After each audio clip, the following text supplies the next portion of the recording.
ಸನ್ಮಾನ್ಯ ಸಭಾಧ್ಯಕ್ಷರೇ,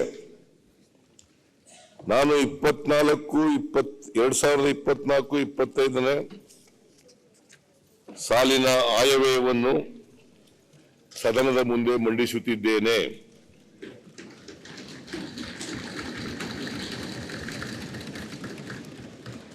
ಭಾರತ ದೇಶ ಗಣರಾಜ್ಯವಾಗಿ 75ನೇ ವರ್ಷಕ್ಕೆ ಕಾಲಿಟ್ಟಿದೆ. ಈ ಸುಸಂದರ್ಭದಲ್ಲಿ ನನ್ನ 15ನೇ ಆಯವ್ಯಯವನ್ನು ಮಂಡಿಸಲು ಹರ್ಷಿಸುತ್ತೇನೆ. ಡಾಕ್ಟರ್ ಬಾಬಾ ಸಾಹೇಬ್ ಅಂಬೇಡ್ಕರ್ ಅವರು ರೂಪಿಸಿದ ಸಂವಿಧಾನದ ಆಶಯದಂತೆ ನ್ಯಾಯ, ಸಮಾನತೆ ಹಾಗೂ ಭ್ರಾತೃತ್ವದ ತಳಹದಿಯ ಮೇಲೆ ಕರ್ನಾಟಕ ಮಾದರಿ ಅಭಿವೃದ್ಧಿಯ ಹೊಸ ದೃಷ್ಟಾಂತವನ್ನು ರೂಪಿಸಲು ನಾವು ಹೆಜ್ಜೆ ಇಟ್ಟಿದ್ದೇವೆ. ಸಾಮಾಜಿಕ ನ್ಯಾಯ ಎನ್ನುವುದು ನಮ್ಮ ನಂಬಿಕೆ ಮಾತ್ರವಲ್ಲ, ಅದು ಉದಾತ್ತ ಜೀವನ ದೃಷ್ಟಿಕೋನ. ಸಮಾಜ ನಿರ್ಮಾಣದಲ್ಲಿ ಬಸವಾದಿ ಶರಣರ ಕಾಯಕ ಮತ್ತು ದಾಸೋಹ ತತ್ವಗಳು ನಮಗೆ ಪ್ರೇರಣೆಯಾಗಿದೆ.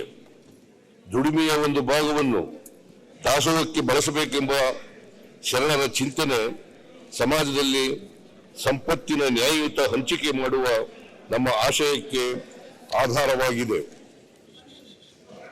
ಆಗದು ಎಂದು ಕೈಲಾಗದು ಎಂದು ಕೈಕಟ್ಟಿ ಕುಳಿತರೆ ಸಾಗದು ಕೆಲಸವು ಮುಂದೆ, ಮನಸ್ಸೊಂದಿದ್ದರೆ ಮಾರ್ಗವು ಉಂಟು, ಕೆಚ್ಚದೆ ಇರಬೇಕೆಂದು ವರನಟ ಡಾಕ್ಟರ್ ರಾಜ್ಕುಮಾರ್ ಅಭಿನಯದ ಹಾಗೂ RN ಜಯಗೋಪಾಲ್ ರಚಿಸಿದ ಬಂಗಾರದ ಮನುಷ್ಯ ಚಿತ್ರದ ಈ ಹಾಡಿನಂತೆ ದೇಶದ ಯಾವುದೇ ಸರ್ಕಾರ ಜಾರಿಗೊಳಿಸದ ಅತ್ಯಂತ ಬೃಹತ್ ಪ್ರಮಾಣದ ನೇರ ನೆರವು ನೀಡುವ ಗ್ಯಾರಂಟಿ ಯೋಜನೆಗಳನ್ನು ಅತ್ಯಂತ ಕಡಿಮೆ ಅವಧಿಯಲ್ಲಿ ಪರಿಣಾಮಕಾರಿಯಾಗಿ ಅನುಷ್ಠಾನಗೊಳಿಸಿದ ಶ್ರೇಯ ನಮ್ಮದಾಗಿದೆ. ನಮ್ಮ ಮಹತ್ವಾಕಾಂಕ್ಷೆಯ ಗ್ಯಾರಂಟಿಗಳು ಜನರ ಆಶೋತ್ತರಗಳನ್ನು ಆಧರಿಸಿವೆ. ಕೇಂದ್ರದಲ್ಲಿ ಅಧಿಕಾರದಲ್ಲಿದ್ದ ನಮ್ಮ UPA ಸರ್ಕಾರವು ಜನರ ಆಹಾರ, ಆರೋಗ್ಯ, ಶಿಕ್ಷಣ, ಉದ್ಯೋಗ ಮತ್ತು ವಾಸದ ಭದ್ರತೆಗಾಗಿ ವಿವಿಧ ಜನಕೇಂದ್ರಿತ ಯೋಜನೆಗಳು ಹಾಗೂ ಕಾನೂನುಗಳನ್ನು ರೂಪಿಸಿ ಬಡ ಜನರಿಗೆ ನ್ಯಾಯ ಒದಗಿಸುವ ಕಾರ್ಯಗಳನ್ನು ಕೈಗೊಂಡಿತ್ತು. ಆದರೆ ಇಂದಿನ 10 ವರ್ಷಗಳ ಅವಧಿಯಲ್ಲಿನ ಕೇಂದ್ರ ಸರ್ಕಾರದ ಜನವಿರೋಧಿ ನಿಲುವುಗಳಿಂದಾಗಿ ಅಸಮಾನತೆ ಹೆಚ್ಚಳ, ಕೆಲವೇ ಜನರ ಬಳಿ ಸಂಪತ್ತಿನ ಶೇಖರಣೆ ಹಾಗೂ ಪಟ್ಟಬದಲಿ ಹಿತಾಸಕ್ತಿ ಹೆಚ್ಚುತ್ತಿರುವ ಪ್ರಭಾವ ಮುಂತಾದ ಅನಪೇಕ್ಷಿತ ಬೆಳವಣಿಗೆಗಳಿಗೆ ಎಡೆಮಾಡಿಕೊಟ್ಟಿದೆ. ಅದಕ್ಕಾಗಿಯೇ ತನ್ನ ಹೊಣೆಗಾರಿಕೆಯಿಂದ ನುಡಿಸಿಕೊಂಡ ಕೇಂದ್ರ ಸರ್ಕಾರ ಮಾಡದ ಕೆಲಸವನ್ನು ರಾಜ್ಯ ಸರ್ಕಾರ ಕೈಗೆತ್ತಿಕೊಂಡಿದೆ. ನಾವು ರೂಪಿಸಿದ ಗ್ಯಾರಂಟಿ ಯೋಜನೆಗಳು ಕೇವಲ ಚುನಾವಣಾ ಗಿಮಿಕ್ ಅಲ್ಲ. ಭಾರತ ಜೋಡೋ ಯಾತ್ರೆಯ ಸಂದರ್ಭದಲ್ಲಿ ನಮ್ಮ ಪಕ್ಷದ ಕಾರ್ಯಕರ್ತರು ಸಂಗ್ರಹಿಸಿದ ಜನಾಭಿಪ್ರಾಯದ ಫಲವಾಗಿದೆ. ಇದು ಉದ್ಯೋಗ ಸೃಜಿಸಿ ಜನರು ಕೊಳ್ಳುವ ಸಾಮರ್ಥ್ಯ ಹೆಚ್ಚಿಸುವ ಪ್ರಯತ್ನವಾಗಿದೆ.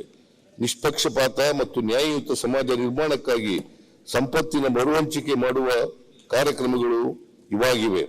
ಸರ್ವೋದಯ ದೃಷ್ಟಿ ಮತ್ತು ಸಮನ್ವಯ ದೃಷ್ಟಿ ಎಲ್ಲೆಲ್ಲೂ ತಾಂಡವಾಡಬೇಕು. ಮತಗಳಲ್ಲಿ, ಸಾಹಿತ್ಯಗಳಲ್ಲಿ, ಸಮಾಜಗಳಲ್ಲಿ ಅಷ್ಟೇ ಏಕೆ ರಾಜಕೀಯ ಕ್ಷೇತ್ರದಲ್ಲಿ, ಆರ್ಥಿಕ ಕ್ಷೇತ್ರದಲ್ಲಿ ಸರ್ವತ್ರ ಎಂದು ವ್ಯಾಪಿಸಬೇಕು. ಅತ್ಯಂತ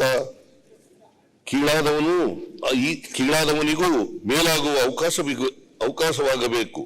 ಇವೆರಡನ್ನೂ ಒಳಗೊಂಡ ಆಧ್ಯಾತ್ಮಿಕ ದೃಷ್ಟಿಯೇ ಪೂರ್ಣ ದೃಷ್ಟಿ. ಕುವೆಂಪು ಅವರು ಹೇಳಿರ್ತಕ್ಕಂಥದ್ದು. ನ್ಯೂಸ್ ಫಸ್ಟ್ ನಿರ್ಭೀತಿಯಿಂದ ನಿಮ್ಮ ಪರವಾಗಿ.